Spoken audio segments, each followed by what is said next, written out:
미디안 광야에서 지극히 평범한 삶을 살고 있는 모세를 찾아오신 하나님께서는 그에게 자신을 스스로 있는 자, 곧 그 누구에 의해서도 창조되지 않고 영원부터 영원까지 계시는 자임을 나타내셨습니다. 또한 모세에게 아브라함의 하나님, 이삭의 하나님, 야곱의 하나님이라고 하시면서 이제 그들과 맺은 언약을 이루려 하신다고 하셨습니다. 그리고 백성들이 모세를 하나님께서 보내신 지도자임을 인정해 줄 만한 능력을 주시고 애굽으로 가라고 하십니다. 그러나 모세가 이 핑계 저 핑계를 대고 보낼 만한 자를 보내라고 하면서 거절하자 하나님께서는 결국 화를 내시면서 그의 형 아론과 함께 애굽으로 가라고 하십니다. 하나님께서 모세의 투정을 끝까지 받아주신 것은 이미 모세를 출애굽을 위해 쓰시기로 택하셨기 때문입니다. 하나님께서 누군가를 택하여 부르셔서 그에게 어떤 사명, 일이나 역할을 맡기실 때는 반드시 그로 하여금 하나님을 하나님으로 올바르게 알도록 하십니다. 그래서 하나님께 합당하게 반응하고 섬기는 자가 되게 하십니다. 하나님께서는 그 누구에 의해서 존재하는 분도 아니요, 그 누구를 의존하는 분도 아닙니다.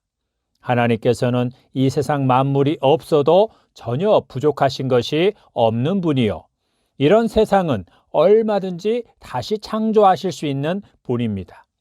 피조물인 자연 만물과 인간이 하나님을 찾지 않고 예배하지 않는다고 해도 하나님께서는 이미 하늘에서 충분한 찬양과 경배를 받고 계십니다.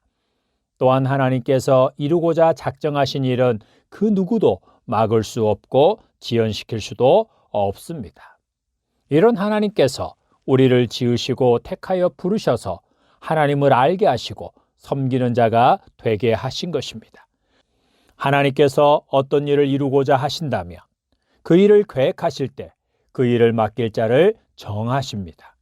그리고 그 일을 이루실 때가 가까워지면 그 일에 적합한 그릇으로 빚어질 가정 환경과 시대 상황 속에 그를 태어나게 하시고 그 환경에서 자라가게 하십니다. 그리고 때가 되면 그를 찾아오셔서 그에게 자기를 알리시고 그에게 그 일을 하라고 말씀하십니다. 이와 같이 하나님께서 출애굽을 계획하셨을 때 모세를 염두에 두신 것이고 그 때가 가까이 왔을 때 애굽에서 모세가 태어난 것입니다. 그리고 공주의 아들로 또한 미디안 광야에서 40년을 보내며 준비되었고 때가 되었을 때 하나님께서 그에게 찾아오셔서 자기를 알리시고 그에게 사명을 주신 것입니다. 모세뿐만 아니라 하나님께 부르심을 받은 모든 인물들이 그러합니다. 주변에 자신을 하나님의 일꾼, 목회자 또는 선교사 등이라고 하는 자들 중에 하나님을 하나님으로 올바르게 알지 못하는 자, 피조물로서 창조주 하나님께 대한 합당한 반응과 순종을 하지 않는 자가 있다면 그는 하나님께서 사명을 맡겨주신 자가 아닙니다. 그런 자가 하나님의 뜻을 이루어 하나님을 영광스럽게 하는 경우는 절대로 없습니다. 그는 자기의 꿈과 야망을 펼치기 위해 하나님의 사역자가 되고 그것을 향해 나가고 있을 뿐입니다. 아브라함, 이삭, 야곱, 모세 시대에는 하나님이 직접 찾아오셔서 자기를 나타내 주셨습니다. 그러면 오늘날 우리의 경우는 어떻습니까? 하나님이 직접 찾아오시는 것입니까? 그렇지 않습니다. 하나님께서는 당신이 택하신 자들을 찾아와 자기를 나타내신 것들을 기록하여 오늘날 우리 손에 들려주셨습니다. 우리가 하나님께서 택하신 하나님의 백성이요, 자녀라면 하나님께서는 기록된 성경을 통해 성경의 인물들의 사건을 통해 우리에게도 동일하게 자기를 나타내주고 계시는 것입니다. 그래서 우리는 모세와 함께 떨기나무에서 하나님을 만날 수 있고 능력을 주시는 하나님 앞에 모세와 함께 서 있을 수 있습니다. 무슨 말입니까?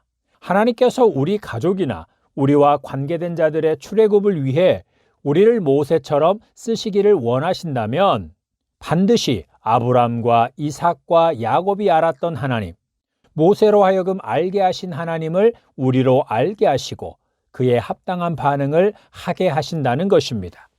우리로 하나님 앞에서 겸손한 자가 되어 엎드리게 하시고 하나님만을 참되게 예배하며 무조건 순종하는 자가 되게 하신다는 것입니다.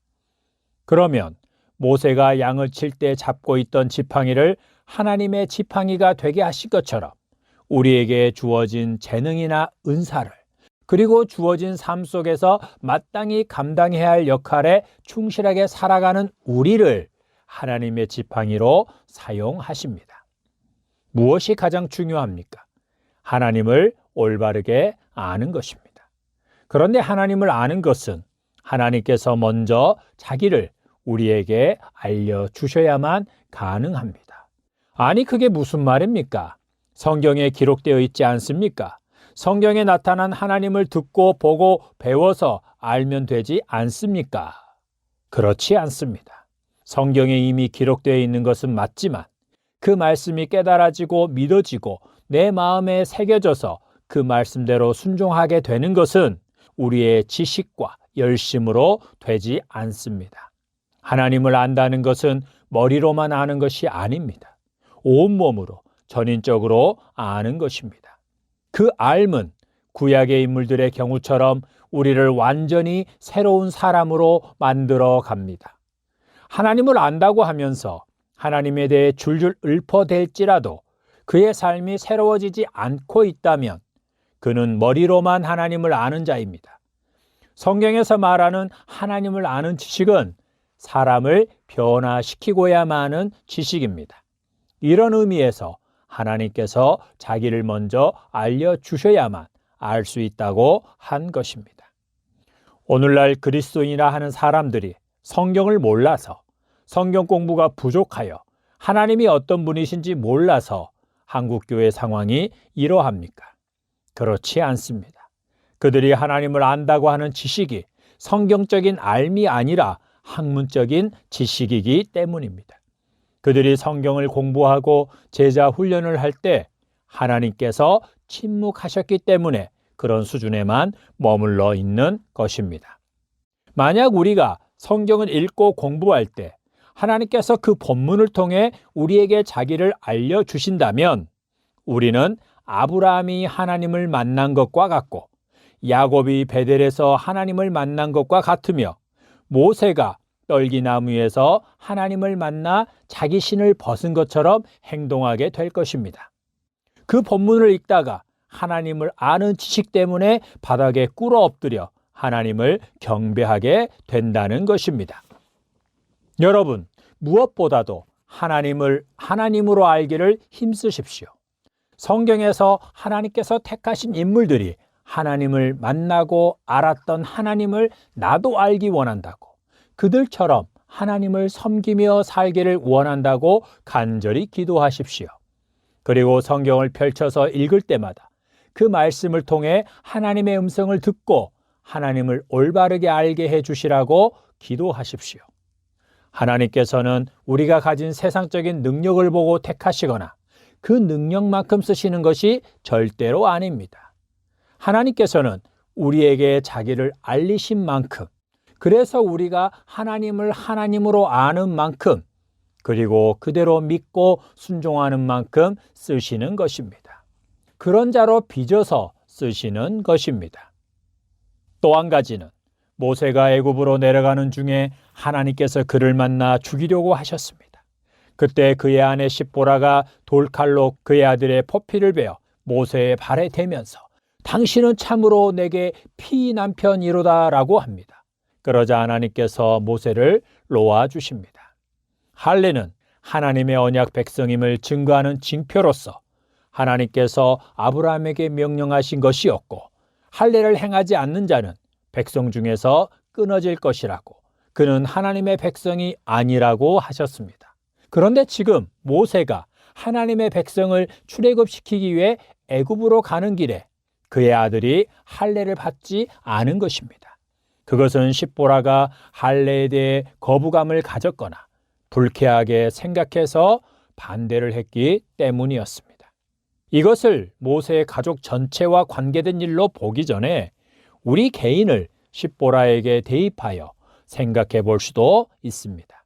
우리도 십보라처럼 내 생각이나 욕심, 내 삶의 방식과 가치관과 우선순위 때문에 또는 나의 자존심 때문에 하나님의 자녀로서 또는 하나님께 쓰임받는 데 있어서 마땅히 갖추어야 될 신앙의 모습을 거부하고 있지는 않습니까? 예수 그리스도를 주님으로 모시고 사는 자에게 가장 기본적으로 요구되는 것들을 애써 거부하고 미루고 있지는 않습니까? 그리스도인이라면, 하나님을 아버지로 부르는 자라면 마땅히 잘라내 버려야 할 것들을 아직도 잘라내지 못하고 붙들고 있지는 않습니까? 옛 습관 때문에 또는 이해관계 때문에 잘라내지 못하고 있지는 않느냐는 것입니다. 모세의 경우로 보면 언약 백성, 할례받은 백성의 지도자가 되는 데 있어서 그의 자녀가 할례를 받지 않은 자일 수는 없는 것입니다. 목사나 장로, 그리고 교회의 직분자가 되어 봉사의 일을 맡고자 하는 자의 자녀가 불신자여서는 안 되는 것과 마찬가지입니다. 자녀 중에 불신자가 있는 경우 그는 교회에서 어떠한 직분도 받을 수 없습니다. 직분을 맡아 사역을 하고 봉사의 일을 함에 있어서 개인적으로나 가정적으로나 다른 사람들에게 꼬투리를 잡힐 만한 것이 없어야 하는 것입니다. 만약 그런 것이 있다면 그는 스스로 직분을 맡지 않아야 하고 교회도 그런 자에게 직분을 맡기지 말아야 합니다. 사도들은 이것을 철저하게 지켰습니다. 십보라의 경우를 아내들에게 적용하면 가정에서 하나님 보시기에 돕는 배필로서의 역할을 잘 감당하고 있는지를 살펴보아야 합니다. 직분자, 곧 목사와 교사, 장로, 권사와 집사 등의 배필인 경우에는 특히 더 꼼꼼하게 점검해 보시기 바랍니다. 하나님의 은혜와 평강이 있기를 축복합니다. 아멘.